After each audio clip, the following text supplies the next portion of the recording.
Hello guys, जय जगन्नाथ। आज आसतु आम बनइबा मुगरी इडली।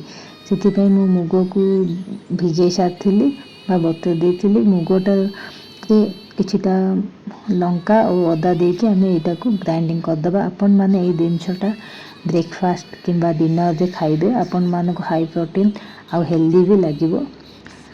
से आम बेटरटा को टिके अल्प पानी देकी ग्राइंडिंग करदे। से स्वाद अनुसार लुण ऐड करवा एवं किसी समय फेंटी देकी आम 2-3 घंटा रखीदे। आपण मैंने वीडियो देखी बहुत वीडियो देखी कि इनो ऐड करती, बहुत जन चूड़ा पकाती दही ऐड करती। आम ए किसी भी ऐड कर सिंपल तरीका बतेगा।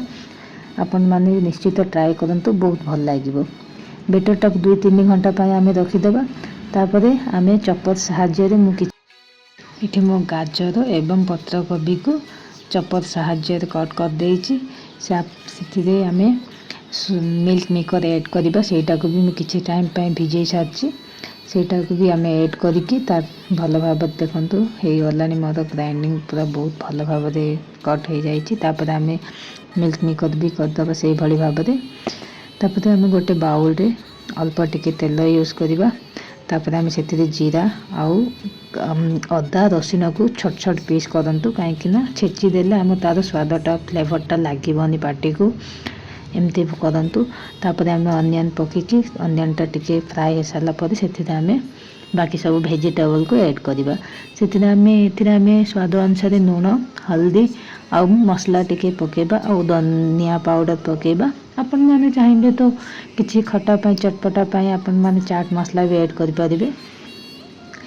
यहाँ को भल भाव फ्राए हो सारापर गोटे बाउल रे साइड करके बाहर करदे। गोटे बाउल रे तापर आम जो 2-3 घंटा जो मुगटा को बतई थे से गोटे बाउल बा आपण इडली मेकर दे भी आराम से पकई पारे।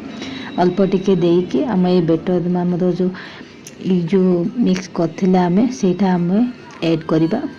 तापर ऊपर आम बेटर पुणी थे आम मुगर बेटरटा को ऐड करवा एवं आम गोटे कड़ाई साहाय्य मु यूज कर मोर पानी सेपटे गरम भी हो सारा। गोटे 10 मिनट आम आपको बॉयल करदे।